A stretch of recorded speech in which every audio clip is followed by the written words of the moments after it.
Hello friends, एक बार स्वागत है आप सभी का हमारे यूट्यूब चैनल सक्सेस प्लेटफॉर्म की में। तो दोस्तों, जैसा कि आप सभी को पता है कि केवीएस का एग्ज़ाम आपका दिसंबर में होने वाला है, दिसंबर 22 और 23 को। और ऐसे में आपका जो हिंदी का जो एग्ज़ाम में बहुत ही इम्पोर्टेंट रोल प्ले करेगा। इंग्लिश का तो प्ले करेगा ही करेगा, साथ ही साथ हिंदी का भी इम्पोर्टेंट रोल प्ले करेगा। इंग्लिश के बहुत सारे मैंने वीडियो अपलोड कर रखा है हमारे चैनल के वीडियो के प्लेलिस्ट में, जाकर देख सकते हैं। साथ ही साथ हिंदी के भी कुछ वीडियो हैं, लेकिन वो वीडियो आपको प्रैक्टिस सेट जैसे मिलेंगे। अभी जो यहाँ पे वीडियो अपलोड करने वाले, ये आपका जो कि बेसिक जो है रूल्स वगैरह हैं, जिसके बारे में डिटेल से मैं बताने वाला हूँ, ताकि आपको कोई भी क्वेश्चन छूट नहीं सकता है। ठीक है, 10 आउट ऑफ 10 आराम से आपका आएगा, इसलिए इस वीडियो को जरूर देखिए। वीडियो अच्छे लगे तो लाइक कीजिएगा, जरूर शेयर कीजिएगा, और अभी तक हमारे चैनल को सब्सक्राइब नहीं किया तो प्लीज़ सब्सक्राइब कर लें। अब इसमें हिंदी में ऐसा क्या आपको मिलेगा, हिंदी में वो सारे नियम, वो सारे रूल्स आपको मिलेंगे जो कि आपको 1 सेकेंड में आपको आंसर बताने के लिए काफ़ी होंगे। ठीक, तो आइए देखते हैं।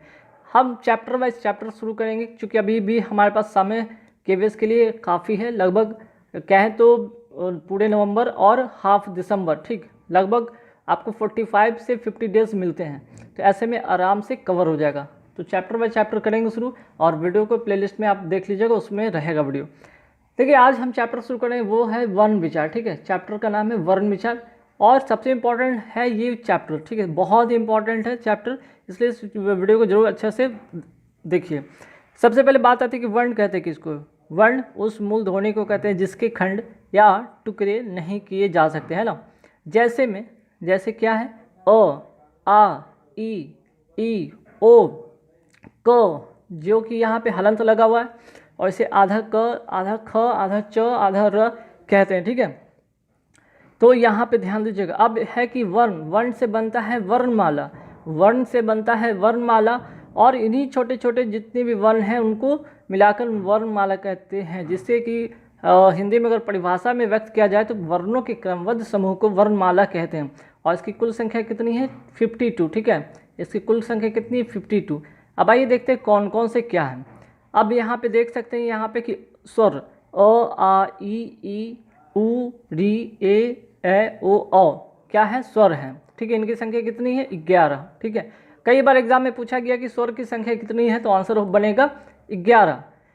अनुस्वार और विसर्ग को क्या कहते हैं, अयोगवाह कहते हैं। इसकी संख्या कितनी है, 2। कई बार एग्जाम में पूछा भी गया है। अब देख लीजिए यहाँ पे स्पर्श व्यंजन की कई बार क्वेश्चन पूछा गया कि स्पर्श व्यंजन की संख्या कितनी होती है, तो 25 होते हैं। कौन कौन, यहाँ पे देखिए, क से लेकर म तक, क से लेकर म तक, है ना। आगे बढ़िए। अब यहाँ पे कुछ और इंपॉर्टेंट चीज़, जैसे कि य, र, ल, व, ये क्या है, अंतस्तः व्यंजन है। अंतस्तः व्यंजन जिसकी संख्या होती है 4।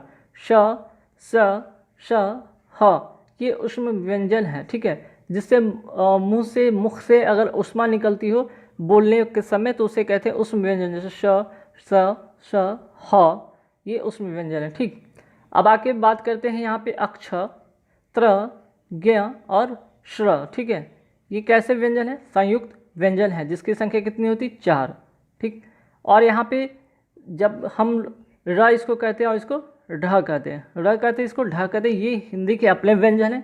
इसे द्विगुण व्यंजन भी कहते हैं, या फिर तल वाले व्यंजन कहते हैं। जैसे कि यहाँ पे देख सकते हैं, पढ़ना, लिखना, पढ़ना, लड़का आदि लिखा हुआ है। ठीक, अब यहाँ तो हमने पढ़ लिया कि वर्ण किसे कहते हैं। ठीक है, वर्ण के बारे में तो हो गया कि स्वर जो होता है, वर्ण जो होता है जिसको कोई टुकड़ा या खंड नहीं किया जा सके। अब वर्ण के भेद कितने हैं, तो वर्ण के 2 भेद हैं। पहला है स्वर वर्ण, दूसरा है व्यंजन वर्ण। स्वर वर्ण की संख्या कितनी होती है, 11। व्यंजन वर्ण की संख्या कितनी होती है, 33। ठीक, अब स्वर वर्ण के भी भेद हैं। कौन कौन से, यहाँ पे देखिए।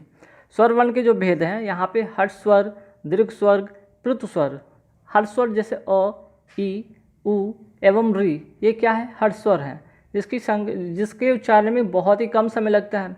दीर्घ स्वर आ, ई, उ, ए, ओ, जिसके उच्चारण में काफ़ी समय लगता है। ठीक, अब प्लुत स्वर जैसे कि ये बहुत ही ज़्यादा इसमें समय लगता है। हर्ष स्वर और दीर्घ स्वर से भी काफ़ी ज़्यादा समय लगता है। इसे त्रिमासिक जो होते हैं, इसे स्वर भी कहते हैं। ठीक है, इसे, और इसको अंक में अगर देखा जाए तो अंक में कैसे लिखते हैं हम लोग, अंक में जो हम लोग लिखते हैं उसे 3, जो कि हिंदी में हम लोग 3 वाला वर्ड यूज़ करते हैं, वहाँ पे इसका यूज़ करते हैं। ठीक है, तो यहाँ पे जैसे कि एग्जाम्पल के तौर पे अगर बताया जाए तो जिसको हम क्या कर सकते हैं, ओम कह देंगे। ठीक है, यहाँ पे देख लेंगे ओम लिखा हुआ है ना, यहाँ पे देख लीजिए ओम लिखा हुआ है, तो प्लुत स्वर भी हो गया।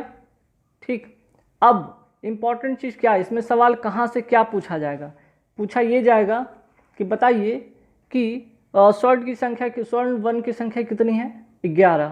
पूछ दिया जाएगा कि आपका व्यंजन वर्ण की संख्या कितनी है, तो यहाँ पे 33। ठीक, इसी तरह आपसे सवाल पूछ दिया जाएगा कि स्पर्श व्यंजन की संख्या कितनी है, तो स्पर्श व्यंजन की जो संख्या होती है वो होती है 25।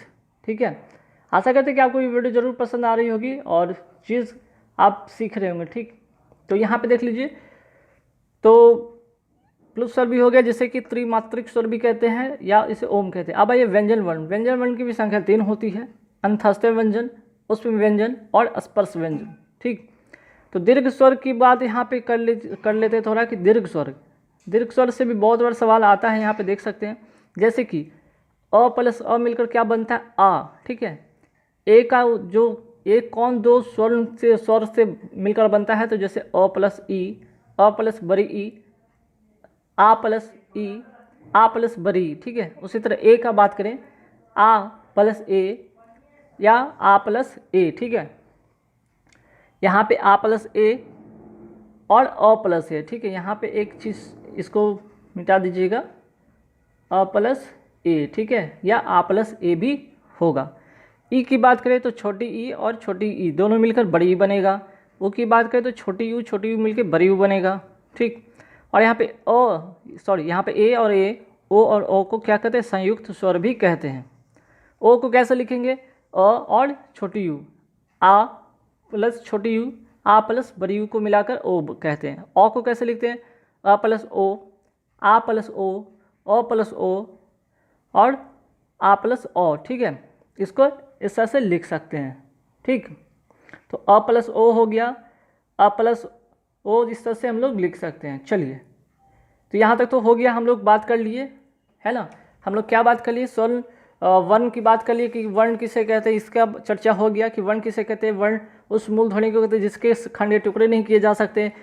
ठीक है, और फिर वर्णमाला भी वर्णमाला के बारे में बात होगी कि वर्णमाला किसे कहते हैं, वर्ण के क्रमबद्ध समूह को वर्णमाला कहते हैं जिसकी संख्या 52 है। ठीक, और यहाँ पे हम लोग स्वर की संख्या भी बात कर ली कि स्वर की संख्या 11 होती है। अयोग्यवाद जिसे अनुस्वार विसर्ग कहते हैं जिसकी संख्या 2 होती है। स्पर्श व्यंजन की बात हो गया जिसकी संख्या 25 होती है। ठीक, अंतस्थ व्यंजन की भी बात होगी, य र ल व। हाँ, कई बार ये भी क्वेश्चन पूछा जाता है कि य र ल और व कैसे, इनमें से कोई पूछ देगा कि व जो है कैसे व्यंजन है। ठीक है, तो यहाँ पे आपको बताना होगा कि ये अंतस्थ व्यंजन है। ठीक है, अगर कोई आपसे पूछेगा श कैसा व्यंजन, तो आपको बताना होगा कि ये उष्म व्यंजन है। अगर आपको बोल देगा त्र कैसा व्यंजन, तो आपको बताना होगा कि ये संयुक्त व्यंजन है। ठीक, तो इसकी भी बात हो गई। और स्वर के जो वर्ण के भेद थे, स्वर वर्ण व्यंजन वर्ण की भी बात हो गई कि स्वर्ण वर्ण जो होता है उसके भी 3 भेद होते हैं, जिसके हर स्वर, दीर्घ स्वर, प्लुत स्वर। व्यंजन वर्ण के भी 3 भेद होते हैं, अंतस्थ व्यंजन, उष्म व्यंजन, स्पर्श व्यंजन। ठीक, और आगे बढ़ते हैं कि व्यंजन वर्ण के बारे में बात करेंगे हम लोग। चलिए, व्यंजन वर्ण में क्या होता है इंपॉर्टेंट चीज़, यहाँ पे वो भी देखेंगे। सबसे पहले इसकी परिभाषा जानेंगे। स्वर्ण वर्ण की सहायता से जिस वर्ण का उच्चारण होता है उसे व्यंजन कहते हैं। जैसे यहाँ पे देख लीजिए, अ जो स्वर है की सहायता से क, ख, ग आदि जो वर्ण का उच्चारण होता है। ठीक है, जब हम क, ख, ग का उच्चारण करते हैं उसमें स्वर की सहायता होती है। यहाँ पे आधा क, आधा ख, आधा ग जो देख रहे हैं लिखा हुआ, ये क्या है, व्यंजन वर्ण है। इसके भी 3 भेद हैं। ठीक है, स्पर्श व्यंजन जैसा कि भी बात हो गया, स्पर्श व्यंजन, उष्म व्यंजन। ठीक, तो यहाँ पे वर्ण की जो व्यंजन वर्ण के भी भेद के बारे में यहाँ पे बात होगा। तो यहाँ पे देखते हैं 3 भेद के बारे में पढ़ते हैं। ठीक, चलिए, तो यहाँ पे आगे बढ़ते हैं। तो सबसे पहले हम देखेंगे कि स्पर्श व्यंजन। ठीक है, स्पर्श व्यंजन में क्या होता है कि इसकी संख्या कितनी होती है, 25 होती है। ठीक है, इन्हें वर्गीय व्यंजन भी कहा जाता है। जैसे कि कवर्ग है ना, क से म तक की बात हुई थी, क से लेकर म तक को क्या कहते हैं, स्पर्श व्यंजन कहते थे, और जिसकी संख्या होती थी 25। कवर्ग क ख ग घ ङ को कवर्ग कहते हैं, जिसका उच्चारण होता है कंठ से, ठीक है। चवर्ग, जिसको च छ ज झ यहाँ कहते हैं, इसका उच्चारण स्थान क्या होता है तालु। टवर्ग, ट ठ ड ढ न, इसको मूर्धा कहते हैं, मूर्धा जो कि तालु के ऊपर वाले भाग से उच्चारण करते हैं। टवर्ग, त थ द ध न, जिसको दंत से कहते हैं। अब यहाँ पे न और ये न में डिफरेंस पूछ दिया जाएगा, ठीक है। तो इस न को मूर्धा से या तालु के ऊपर वाले भाग से उच्चारण करते हैं और ये वाले को दंत से, ये वाले न को दंत से करते हैं, ठीक है। और यहाँ पे पवर्ग, प फ ब भ म, जिसका उच्चारण ओष्ठ से होता है, ठीक। अब आगे बात करेंगे अंतस्थ व्यंजन, ऊष्म व्यंजन। तो इस जो आगे कुछ और भी भेद हैं जिसके बारे में और भी चीज़ें होगी, जैसे कि बाला खड़ी के बारे में बात हम लोग करेंगे। वर्ण के जो यहाँ पे व्यंजन वर्ण के कुछ भेद हैं उसके बारे में बात करेंगे। तो और भी चीज़ हैं जैसे कि घोष अघोष वर्ण की बात करेंगे, अल्प प्राण महाप्राण की बात करेंगे, अनुस्वार पंचमाक्षर की बात करेंगे। तो कुछ ऐसे और भी इसमें चीज़ हैं, अयोगवा हो गया, ठीक, अनुतान हो गया। तो इन सारी चीज़ के बारे में अगले वीडियो में मैं आपको बताऊंगा। इस वीडियो में एक छोटा सा इंट्रोडक्शन था इस वर्ण चैप्टर का, ताकि आप लोग को वर्ण के बारे में एक ओवरव्यू आपको मिल जाए। कुछ क्वेश्चन यहाँ पे 10 क्वेश्चन जो लिया हूँ जिसके बारे में यहाँ पे चर्चा करेंगे हम लोग और फटाफट देखेंगे, ठीक है। तो देखिए सबसे पहले यहाँ पे बात होगी कि अंतस्थ व्यंजन, है ना। अभी हम लोगों ने पढ़ा था कि अंतस्थ व्यंजन कहते किसको है। तो य र ल व को क्या कहते हैं, अंतस्थ व्यंजन। य र ल और व, ठीक है। य र ल व को अंतस्थ व्यंजन कहते हैं। अब यहाँ पे क्वेश्चन है कि अंतस्थ व्यंजनों की संख्या कितनी है, तो साफ दिख रहा है कि 4 होती है। 1 2 3 4, इसकी संख्या कितनी होती है, 4, हो गया आंसर, है ना। चलिए अब उसमें व्यंजन की संख्या कितनी होती है ना। उसमें व्यंजन की संख्या कितनी होती है, इसकी भी संख्या होती है 4। अब ये कौन कौन से होते हैं, तो श और ह, ठीक है। श स ह। अल्प प्राण की संख्या कितनी होती है, तो यहाँ पे अल्प प्राण की जो संख्या होती है वो होती है 19, है ना। अल्प प्राण की संख्या कितनी होती है, 19 होती है। और महाप्राण की जो संख्या होती है कितनी होती है, 14 होती है, ठीक है, 14। अल्प प्राण और महाप्राण जब हम लोग लिखते हैं, ठीक है, जहाँ से हम लोग क से लेकर अगर हम क ख ग घ की बात करते हैं तो क च ट त प, उसी तरह ग ज ड द ब, अंग य न म न य र ल व, ये क्या है आपका अल्प प्राण, ठीक है, इसको कहते हैं अल्प प्राण। और महाप्राण में कौन कौन वर्ड आते हैं, ख छ ठ थ फ घ झ ढ ध भ श स ह, ये हो गया महाप्राण।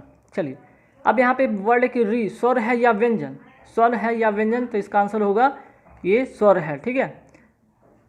अनुस्वार अविसर्ग को क्या कहते हैं, तो इसको कहते हैं अयोगवा, अयोगवा, ठीक है, जिसकी चर्चा हम लोगों ने कर लिया था पहले।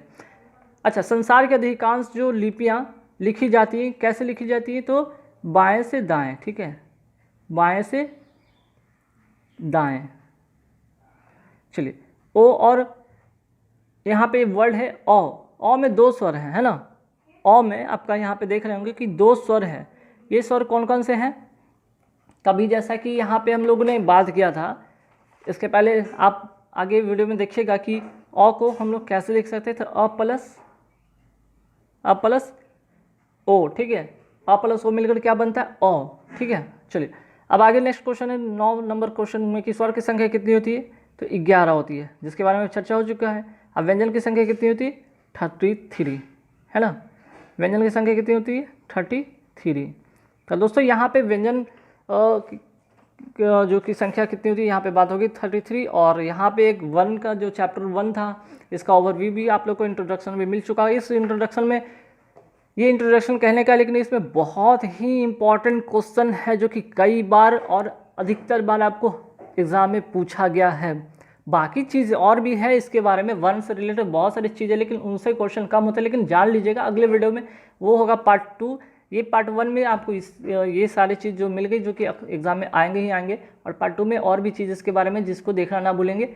ठीक है। और अगर पार्ट 2 देखना चाहते हैं आप लोग, ठीक है, जिसके कि वर्म के बारे में और भी चीज़ें हैं, तो उसके लिए आप हमारे इस वीडियो के कमेंट सेक्शन में जरूर करके हमें बताइए कि वीडियो कैसे लगी और वीडियो के सेकंड पार्ट आप लोग चाहते हैं या नहीं चाहते हैं। वीडियो अच्छी लगेगी तो जरूर लाइक कर दीजिएगा, शेयर जरूर कीजिएगा और हाँ, हमारे चैनल को जरूर सब्सक्राइब कर लीजिएगा। फिर मिलेंगे अगली वीडियो, तब तक के लिए थैंक यू वेरी मच।